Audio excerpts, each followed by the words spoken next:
Okay, sorry if this is disorienting, but these have to be horizontal now. So I can plug my phone in. Sorry, oops. So he does this little bullshit, right? And he's like, okay, guys, here's my theory. Oh, fuck. This thing's gonna jump to America or whatever. It's gonna build its little spaceship. It's gonna get the fuck out of Dodge, and it's gonna go infect the whole world, and humanity is literally doomed. That's very interesting, isn't it? So he freaks out, the movie happens, assimilations happen, body horror happens, and again, I want to really impress upon you. If you're thinking, well, why did it do this? Why did it hurt these people? Because these people clearly want to hurt it. These people are immediately, they believe him.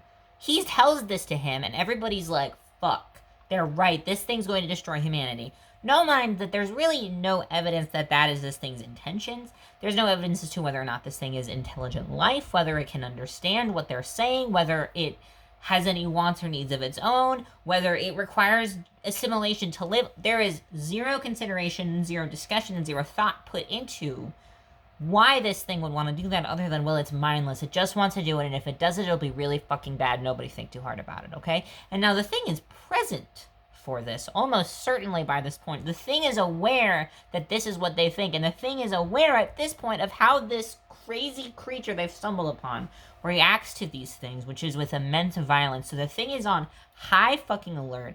It's stressed out of its mind, and it's going to do anything it can. I have to back up a little now. It's going to do absolutely anything it can to live, because of course it would, right? So Doctor destroys all of the communications. It's, again, ambiguous whether he was doing so because he's already been assimilated or because he genuinely believes that the correct thing to do is to ensure that nobody leaves this. We all die out here and this thing doesn't go anywhere, okay? Again, very ambiguous. It's ambiguous through the whole movie. Up until the very moment somebody is 100% confirmed as assimilated, whether it's the blood test or the guy who's like, "Rah!" and his arm gets really long, it's always ambiguous about who is the thing and when is somebody the thing. When it happens. You never know when something has happened, okay?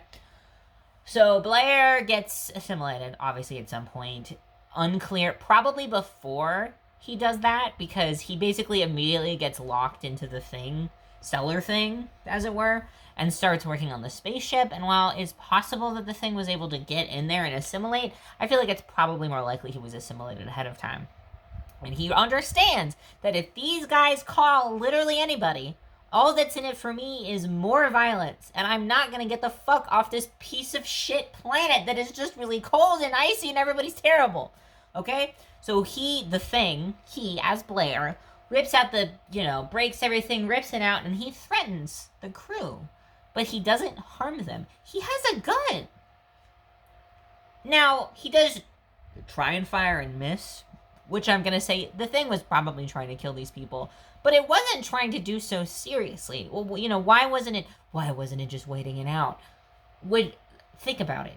You, average Joe, in any kind of situation like this, do you think you would be able to think through some amazing plan? Like, that's not how that works. When people are threatened, when living things are threatened, they do not act rationally. They do not have the capacity, generally, to put together very strong, coherent plans or thoughts, right? This thing it's scared. It's scared. It's probably pissed off. Also, it is trying to accomplish something very important to it, and these human beings are doing everything in their power to stop doing that, and they're doing so in pretty scary and upsetting ways, mind you. Again, these dudes are immediately incredibly suspicious of each other. They have lived together for who knows how long, and only together, and it seems like they don't even really know each other, or they don't care that they know each other. It immediately almost becomes every man for himself, instantly. No attempt to rationalize, no attempt to really work together, and any attempts to work together pretty immediately fall apart, right? Terrible, right? So Blair, diabetes guy, goes in, he starts building his little spaceship. The thing is also still out. Again, I'm going with hive mind. I think this might be also how the thing reproduces, but, it's kind of unclear how, if they consider it to be multiple things or just one thing who can sort of split himself up.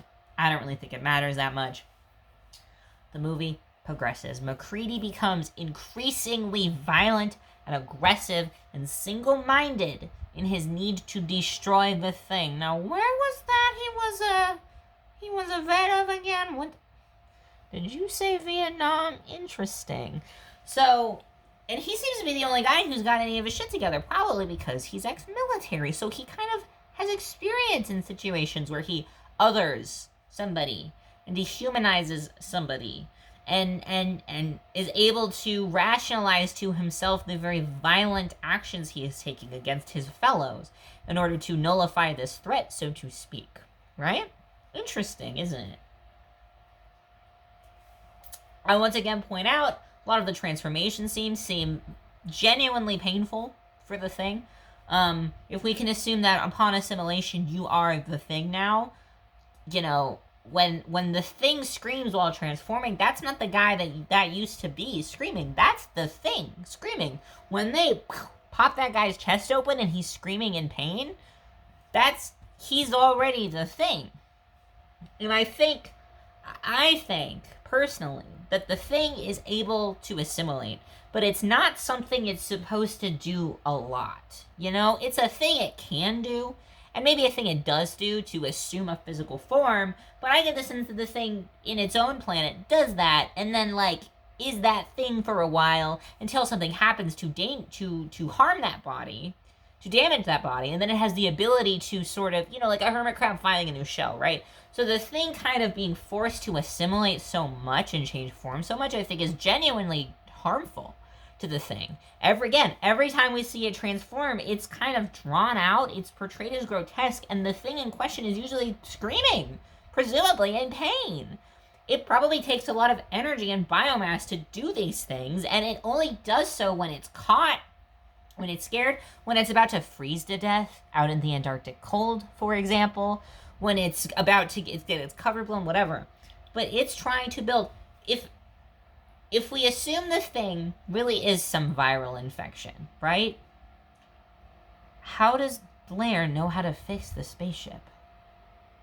How does that make any sense? If we assume the Thing is just a cordyceps mushroom who just has this, or even a virus that just has this base DNA intrinsic instinct to do this, to reproduce, and nothing else, and that is the knowledge it has, how would Blair know how to start fixing its spaceship? I saw somebody say, I think the spaceship was from a creature who had been assimilated.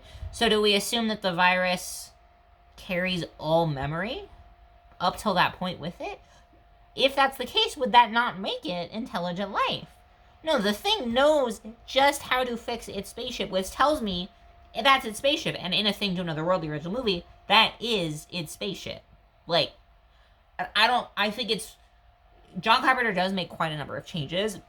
That isn't a change to me that makes any sense, especially with what I think the narrative he's ultimately going for. So I think we need to assume the Thing is intelligent life, and the spaceship is its. So it knows how to fix it, and it's trying to fix it. So why? In the opening of the movie, the Thing does not land. The Thing's spaceship is broken. It's spiraling out of control, and it crashes. If that were what happened, why would its next instinct be, I gotta go conquer this planet of things that fucking suck, and this place that sucks and is terrible and is harmful to me? The Thing obviously also does not like being in the cold. It looks like it can't handle being in the cold unless it's overtaken an animal who can handle that. And there's not a lot of those in Antarctica. You'd have to go wild to try and find a seal or some shit, right?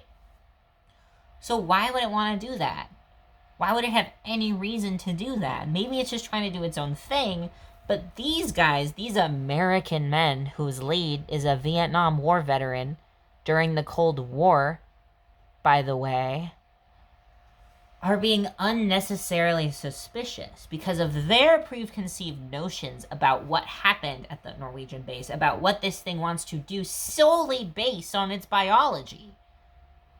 Whoa, white men deciding the kind of intrinsic hostile behaviors a living thing might have based on its biology that they don't really understand? Sounds kind of familiar, if you ask me.